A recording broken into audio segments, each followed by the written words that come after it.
Asante sana. Ni maoni gani unatoa kwa wale watu ambao wako na kipato lakini hawapendi kuchangia na wengine? Na watu wanapata lakini kukumbuka wengine wenyewe hawana, ni vigumu sana. Mpaka wengi hapa wenyeji wa Kitega hapa kwa tumeishi nao mpaka hivi wengi wako huko, lakini kwa kusema wakumbuka pale jambo kama hili inakuwa ni matatizo sana.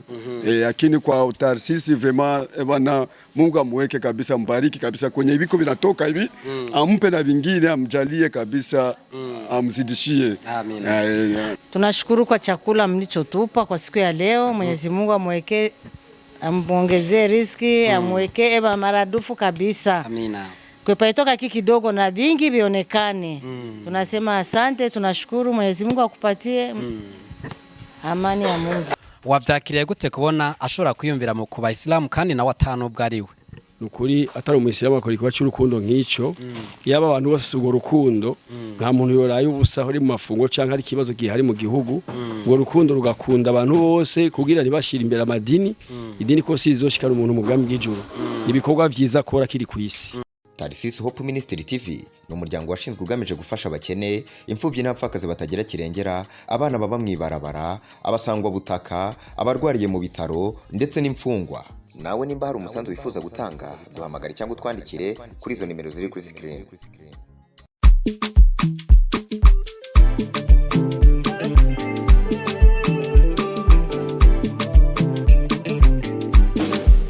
Tubaramutse amahoro y'Imana nshuti n'abakunzi bigana bica kuri Tarisisi Hope Ministry TV. Tubibutse ko no munsi ari umunsi udasanzwe, dusanzwe twakira abasanzwe bari idini rya Islam. Tubibutsa ko bari mu mafungo yitwa Ramazan. Mpava ndavuga naba ariko ndi kumwe nabo barabizi gusumba, turaza kuronka akanya keza ko kuganira nabo, ariko kandi mbane ndabaramutse mvuge nti amahoro y'Imana bane namwe.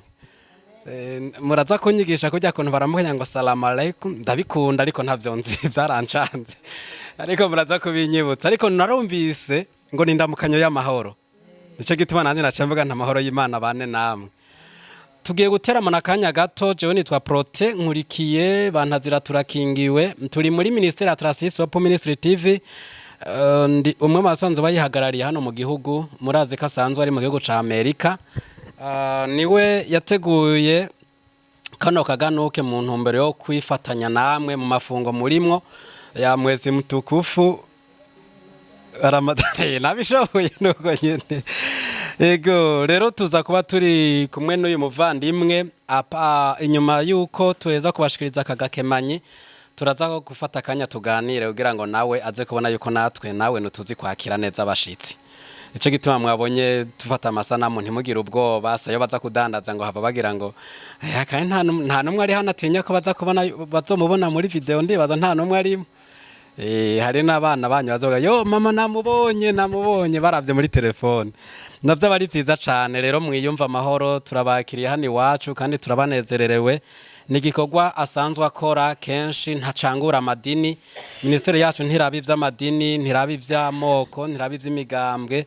Umurundi wese yumva yisanze. Uno munsi muri hano mu mpera z'umwaka turangije, twari twakiriye abanyakarama, abo bitwa basangwa butaka, abandi bakabita batwa. Niko twasanze bivugwa, nta kosa arimo kubivuga. Ariko uyu munsi naho muri kino gihe kidasanzwe muri mafungo yavuze ati utuduke dushobotse kuboneka tudusabikanye nabo, tutaravye ngo amadini canke iki, ariko turavye umutima w'urukundo, na cane ko Bibiliya twese turayemera, yavuga ngo ingabire iruta izindi niki n'urukundo. Na hari iwanyu muri Islam ndazi murakundana, urukundo murazi kari go ruzi imbere ya vyose. Nuko ruko tugiye kubikora, turafise list hano, turahamagara amazina, hanyuma duhamagara izina araza kuza, hanyuma uyu mushinga nabona ko yamaze guhagarara nk'ingabo y'igihugu, avuga ata ni sawa, araza kuca ashobora kubaha kiro. Hajya turafise ibiharage, turafise ubufu, hano turafise umunyu, turafise isukare, duke hanira bankana. Muraza gushimuta twabonetse kuko twavuye ku mutima w'urukundo.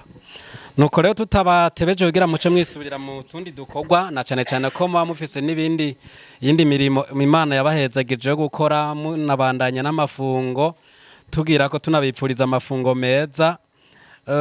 Reka tuce dushira mu ngiro rero, tutangure kwakira uyu yitwa Piri Amisa. Amisi. Ewe kayewe. Iyo bari hano. Asimame kuja hapa achukue na kamfuko kake ambako katamsaidia kumbe navuze Kirundi cyane nibagira ko abaturi kumwe benshi bumva Igiswahili.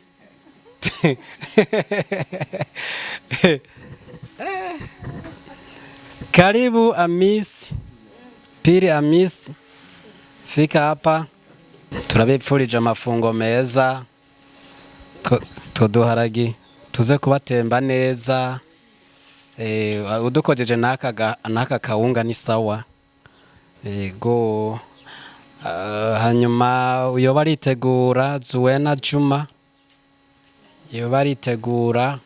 Ndizira ko mwese mwazanye mwibangikanije ko mushobora gutwaramo ico dufise giteke n'isukare gusa.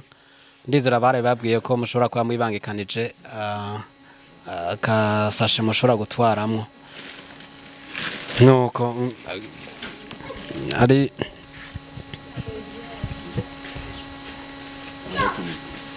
nabaki chumvi.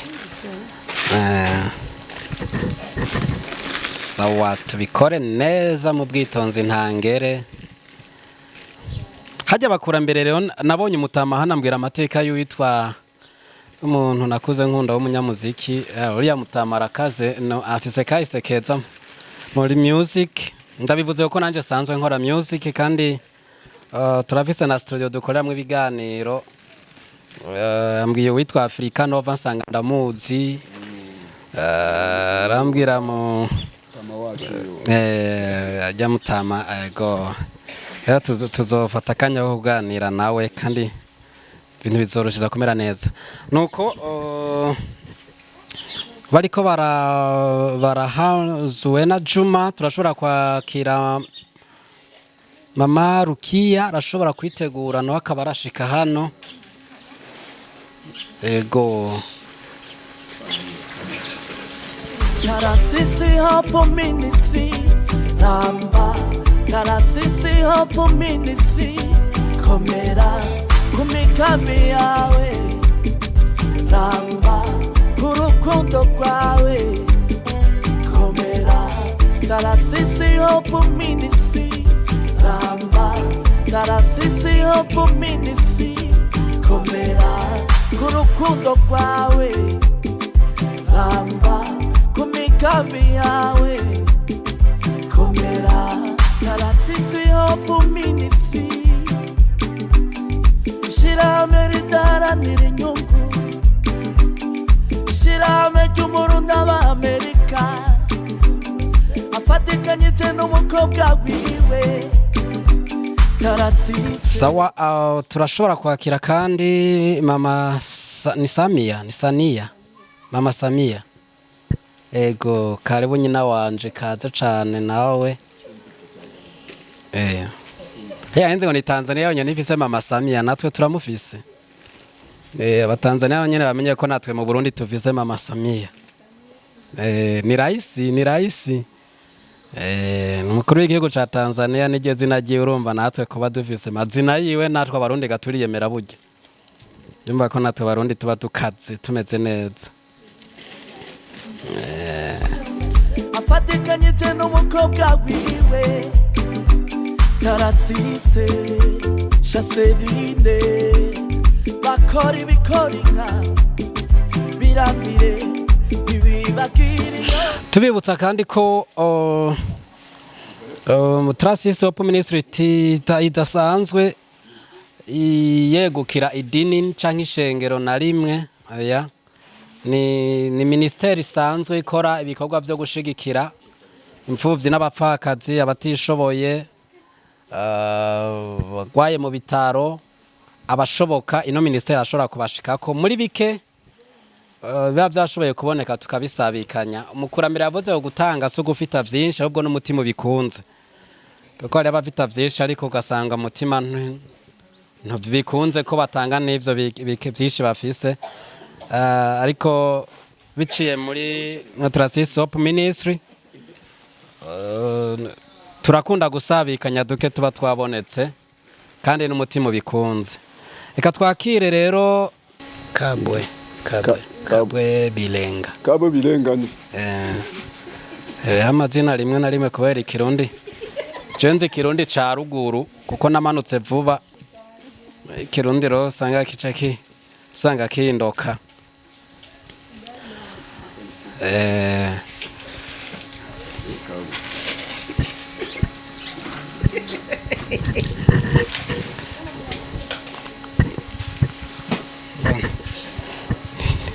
takono Chego nomba nk'isaha 9 nyamba ari saa 6 ku musigiti muri ko muravuga muba muri ko muradusengera none na cane nta kuntu mwo dusengana natwe tugiye gusabikanya icimana yaduhaye numvise muvuze ncamfata agashuka nti amahoro arakwiye uko bari kwaradusengera ukaca wirenzaho agashuka kabananya kurota neza.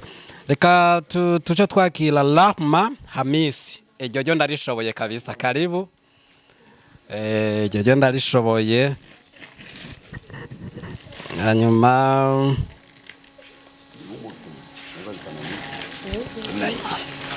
ego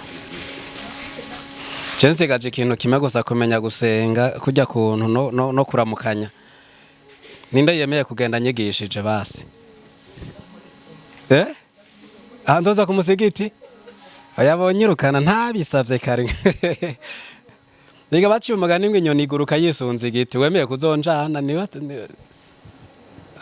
uyu mutama muze wumvise barakumpaya shaja ruranjana kweri nanje nige kuvuga assalamu alaikum wa barakatu nyene urumva sindenzaho ariko urumva ko nosiyo nto ndayifise intango ndayifise asigaye guhera heza no kubandanya.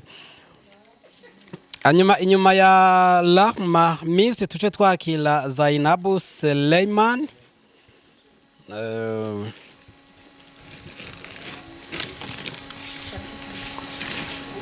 ego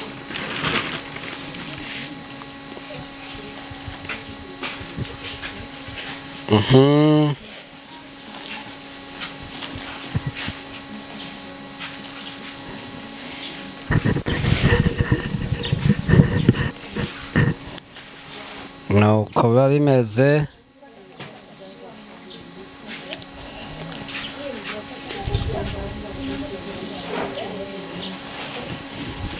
nibaze ngira murama kaze naje nzoce nza dusangira idaku ryari ajya ni 18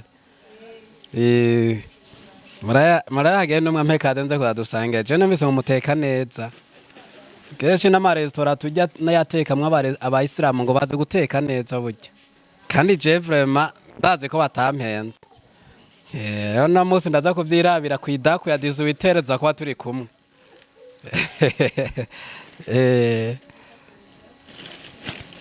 Munyu mutawucanga n'ubufu muraze ko bidakundana buhinduka ubuyi bya nanje naracumvye ndabizi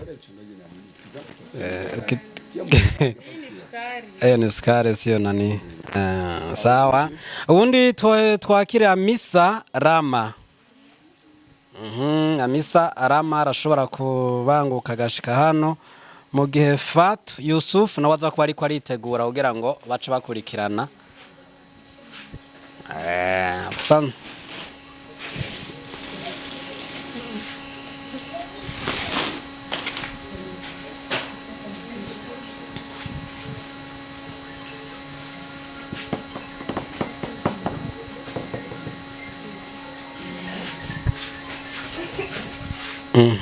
to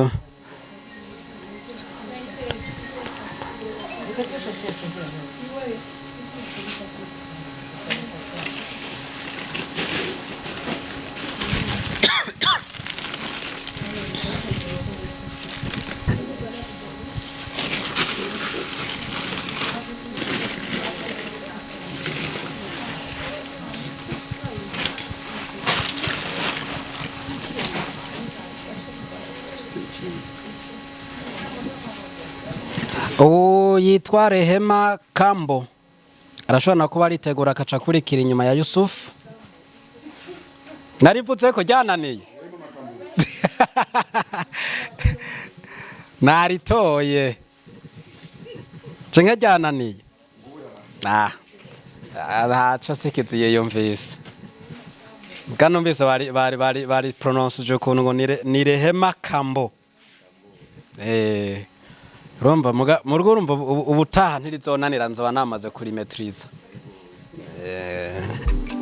Afatikanyije n'umukobwa wiwe Tarasise Chaseline bakora ibikorika birambire ntibibagire iyo bavuka nubwo ari kure namba ntibaruhuka baba batwibuka Tarasise Hope Ministry Tarasise Hope Ministry namba Tarasise Hope Ministry komera kumikambi yawe namba kurukundo nyuma ya Rehema Kambo arashobora kuba aritegura mama Arafat nanje narishoboye karibu sana nyina wanje ndamukirize Arafat tampatia salamu zangu biscuit na jus ya baridi usijali, si ni rafiki yangu lazima kabisa, ila atakuja kunitembelea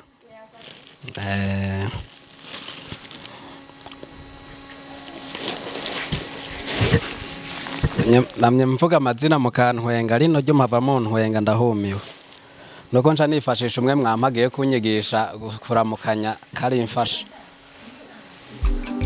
afatikanyije n'umukobwa wiwe Tarasise Chaseline bakora ibikorika birambire ibiba habe haritegura rero uyu mama Firdaus narishoboye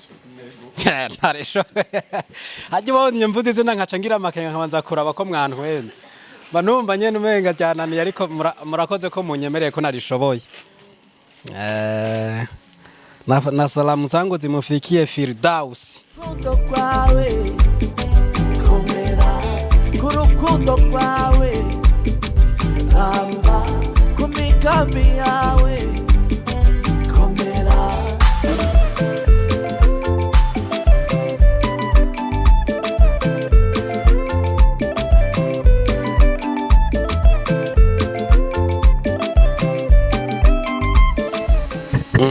arashobora kuba aritegura kachaza mama Ashura. Mama Ashura amekuja? Karibu mama, karibu. Tuchangie daku ya saa 12 jioni. Ni iftari. Itse murankosora ese ko ngomba kuvyiga byananiye. Kumbe kuna utofauti wa daku na iftari. Kumbe hivi ni iftari. Wow, ekanda kandika ahantu. Nikazonji. Futari. Yego hariho seri mazime sindiko ndakurikirana ngo futari ya kombo. Usanga namwe harabaga kurikiranya ukana. Sawa. Tutakuwa pamoja kwa futari ya saa 12. Ubu ndakivuze neza. So naweza tia maraga hamna shida. Alafu tumempokea na nani mama Ashura ni wewe? Okay. Alafu nakuwa najiandaa naitwa Salama Ramadhani. Ndarivuze neza. Mumbwire sinze ndapirata amazina yanyu kurumva namakosa guhindura izina ry'umuntu birahanwa simave nisanga nahane. Ndarivuze nabuti akosuko barivuga uri henze.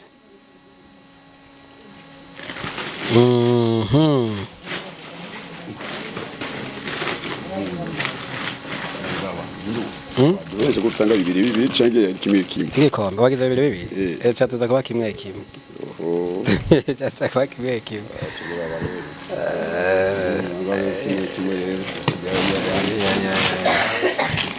Cyari kuba kimwe kimwe. Kuko kimwe kumunyu kirakwirikira. Abaritegura rero uyu yitwa ni Rura. Ari hano? narisomyeko waliandika tu rura, labda walisahau kuandika marura.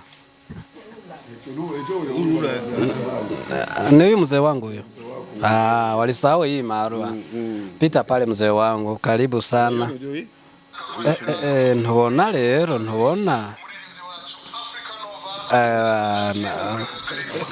mutama mzee we tuzokurondera vuba duko utubwira amateka abana baririmbye twakuze twumva dukunda ba Africa Nova bwira igituma wambesha kesho mbwira ko atawundi nkunda ari mu buzima bwawe yo atari nawe jenyene menya ko wambabaje tarara pa makosa na twakoze tubumba tumeshaongea na tumeshapeana namba tayari. So hapa anayefuata ni mama Zuzu, labda ni mama Zuwe nawe. Karibu mama. Tumempokea kiongozi mkuu, karibu. Sichifiche tumekuona. Ndo mwakilishi wa hii ministeri hapa Burundi, tunatumika naye. Na ni ndugu yake na kiongozi mkuu ambaye yuko Marekani. Karibu sana boss. Sawa. Narikonda lirimba karimbo ka Africa Nova. Wewe uyu mutamba afise amateka menshi kuri we barakoranye. Nasanze tuzofata umwanya mwiza wo kumuganiriza tubwire vyinshi. Twamaze gupanga reka twapanza karere. Twapanza karere.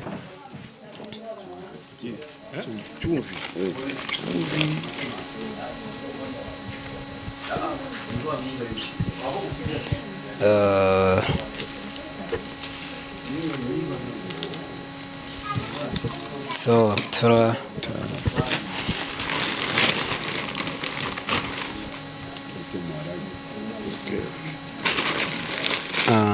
okay. Asante mzee. Tuko pamoja sana. So hapa atakayefuata ni wameniandikia Mahmudu. Yuko hapa? Hakukuya? Oh la. Hakuna shida, fungu lake tuliweka pembeni, muda wote ataweza mfikia. Hamna shida kabisa. Tumpokee Mama Lama kama amekuja. Na yeye hakukuja. Ni wawili hawa, wahusika watajua kwenye wataweka vitu vyao kwa sababu ni haki yao, hakuna wa kuwanyang'anya. Tumpokee Mama Meli. Kwawe komera kurukundo kwawe ramba kumikambi yawe komera.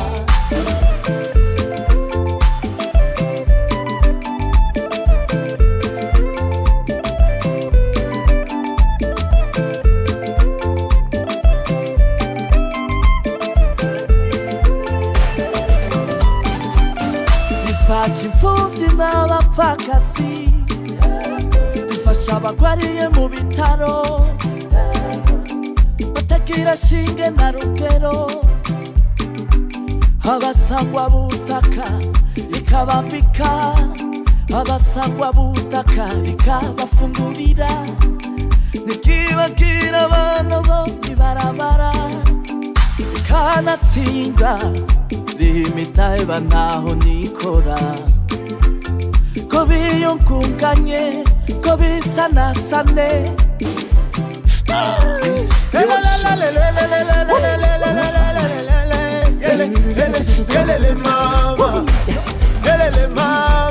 Tarasisi Hope Ministry ramba, Tarasisi Hope Ministry komera kumikambi yawe ramba kurukundo kwawe komera. Tarasisi Hope Ministry ramba, Tarasisi Hope Ministry komera kurukundo kwawe ramba kumikambi yawe komera. Ale! Yeba! Mtaongea na mzee, atatuambia ni wangapi ambao hawajapata chumvi, tutawapatia.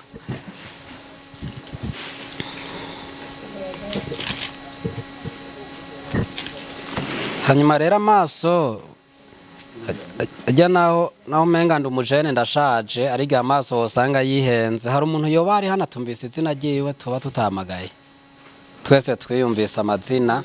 Nashukuru. Asante mzee wangu.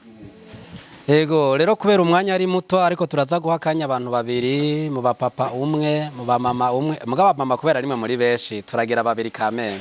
Abapapa bace bihangana nta ngorane, mu bapata baca kuca twakira umwe canke babiri. Erega ibitigiri birakwiye kuko leta idusaba kubahiriza ibitigiri uko biba bipanze. Kumbure nawe agira akajambo ashikirije, nimba akajambo ko gushima canke nimba akano katagenze neza avuga ati harimo agahaze. Ubu ni muri demokrasi ntawuniganwa ijambo. Muri ico gihe rero arashobora kuza akagira akajambo ashikirije. Ego nuko urutonde twari dufise nibaza nuru, ariko tubavuze babandi twasanga ibiharuro byaraducanze ugasanga umunyu ntibarose, baraza kuvugana na Mutama, araza kuduha liste yabo kugira ngo turondere akunye uko ntiwote kuduharagi tutagira ku. So turasozereye rero kino gikorwa cacu cuno munsi, ariko mu gusozera eka nakire wa Mutama uko haje baciye umugani ngo agakora umuntu mu nkino twatse, sivyo? Kama nta migani muzi, kama na rimwe mwana yiduciriye. Mutama tumwakire ugira ngo kumbure ari nk'akajambo ko gushima, ari nk'akajambo kumbure ko gutera intege iyi ministeri yabiyumviriye ko acha agira. Tunashukuru sana hii kidogo tulipata na hauza hata kesho mtaongeza tena. Tunashukuru sana kabisa, muendelee hivyo hivyo. Asante. Asante sana. Shukrani zimfikie kiongozi mkuu. Asante. Mutama nta majambo menshi. Nta majambo menshi kabisa. So mumama umwe ashobore gushikana nawe ariho buje aracaka kurikira mama Suzana nabo bashime. Hari umuririmbyi avuze ngo sino genda ntashimye. Karibu mama. Tunashukuru jambo sana. Tunashukuru kwa chakula mlichotupa kwa siku ya leo. Mwenyezi Mungu amwekee, amuongezee riziki, amwekee eba maradufu kabisa. Amina. Kwa paitoka kidogo na vingi vionekane. Tunasema asante, tunashukuru. Mwenyezi Mungu akupatie amani ya Mungu. Asante mama. Lakini kabla hujarudi rudi kwanza. Ni watu wengi ambao wana mali lakini kufikiria kwa watu wengine inakuwa shida. Umemchukuliaje moyo wa kiongozi wetu mkuu Tarcisse Manirakiza kusema tuchangie, ulisema ni futari? Iftari. Ya leo. Kiongozi wetu Tarcisse, tunakushukuru sana kwa kutupatia iftari ya siku ya leo. Mwenyezi Mungu akuwekee wepesi, akuongezee, akupe riziki maradufu kwenye ilitoka. Tunasema asanti kwa iftari yotupa kwa siku ya leo. Tunasema na Mungu akuwekee wepesi katika kazi, katika gesi unayotafuta, kipata ile kidogo na ichania na wengine. Mwenyezi Mungu tunasema asante. Asante sana, ubarikiwe nawe pia mama. Mama Suzana tumpokee naye. Alafu tuhitimishe. Amesinzia. Si amesinzia kweli? Si amesinzia jamani, tusimtoe kwa usingizi. Basi nitie mdada mmoja basi na wadada na wenyewe. Lakini wadada wako na mahaya hivi.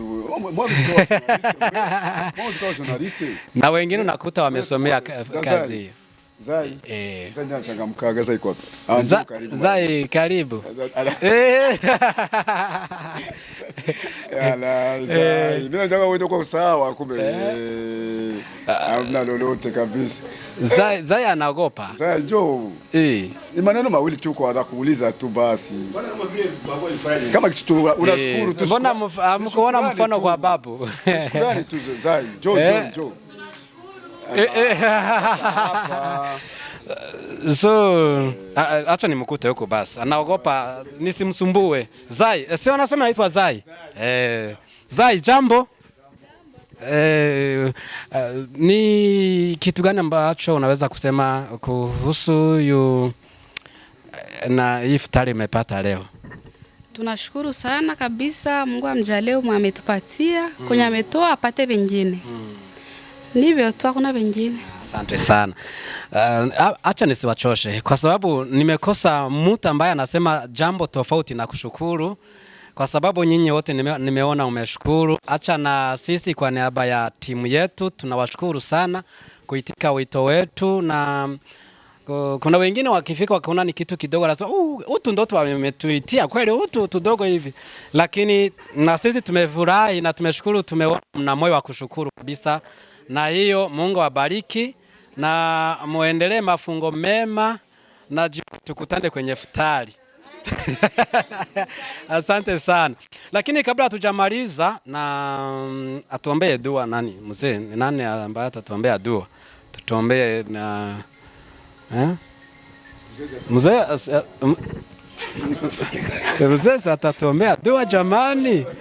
Au tumuite mama mmoja tuombee dua, kwa sababu najua kila kitu ni vizuri kumtanguliza Mungu mbele.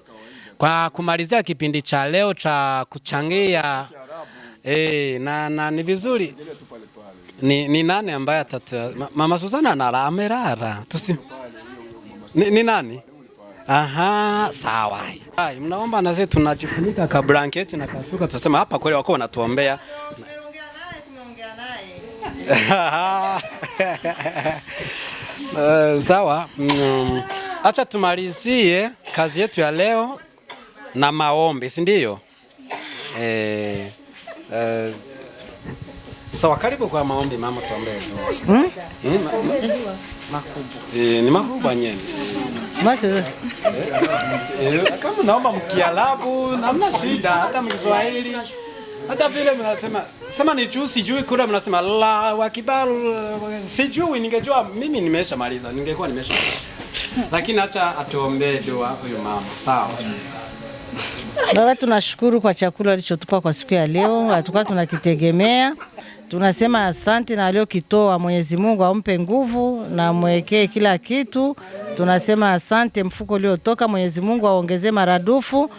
Tunasema asante Mungu, tunashukuru. Amwekee na wepesi katika kazi zake. Tunasema asante Mungu. Haya, tunashukuru. Amen. Kule kwetu tukimaliza tunapiga makofi. Kwenye inaruhusiwa? Wow, tupige makofi kwa kuhitimisha hii kazi ya leo. Tunawatakia safari njema mtakaporudi nyumbani. Amani ya Bwana iende nanyi na mufike salama. Huyu moyo alikuwa nao tangu zamani au ni kwa sababu ameanza kugusagusa madorari? Hapana, utasisi kabisa tulikuwa naye kabisa bwana, ilikuwa ni mtoto mwenyewe kwenda kwenda kwa masomo, aikutana kule na mzazi wote njiani, akisema tu bwana, kinyosha mkono anakuwa mwepesi sana kwa kutoa. Yani hiyo kabisa ni yake tangu utoto. Ana Mwenyezi Mungu amjalie kwa hiyo kitu kabisa. Mimi taasisi aliwahi kunisaidia kwa matokeo yenyewe yalikuwa linitokea. Sikuwa nategemea. Nilikuwa nikosa mke wangu mimi, akanipatia $500 kabisa. Anasema kachukua paka hivi sasa, na mimi namwombeaga dua Mwenyezi Mungu kwenye yuko amjalie kabisa. Kumbe ikuishia hapo, anawafikiria hata watu wengine na wengine kabisa, sio hapa sio hawa na wengine wanakujaga na wasaidia kila kitu nini. Mungu kabisa amjalie kwenye yupo. Asante sana. Ni maoni gani unatoa kwa wale watu ambao wako na kipato lakini hawapendi kuchangia na wengine? Na watu wanapata, lakini kukumbuka wengine wenyewe hawana, ni vigumu sana. Pako wengi hapa wenyeji wa Kitega hapa kwa tumeishi nao mpaka hivi, wengi wako huko, lakini kwa kusema wakumbuka pale jambo kama hili inakuwa ni matatizo sana. Lakini kwa taasisi vraiment bwana, Mungu amweke kabisa, mbariki kabisa kwenye viko vinatoka hivi, ampe na vingine, amjalie kabisa, amzidishie. Amina. Asante sana mzee wangu, nikushukuru sana kwa muda huu. Na mimi nashukuru sana kabisa bwana, hakuna tatizo kabisa. Mungu azidi kumzidishia na wengine kwenye wako azidi kuwakumbuka. Asante sana, ujumbe umefika. Sawa watazamaji wetu, kipindi chetu cha leo kimekomea hapa. Tukutane kwa vipindi vingine. Lakini kwa kuagana na pamoja na hawa ambao tulikuwa pamoja nao, ijapokuwa tu tutakutana kwa futari ya 18, acha tupandishe mikono tuagane namna hii,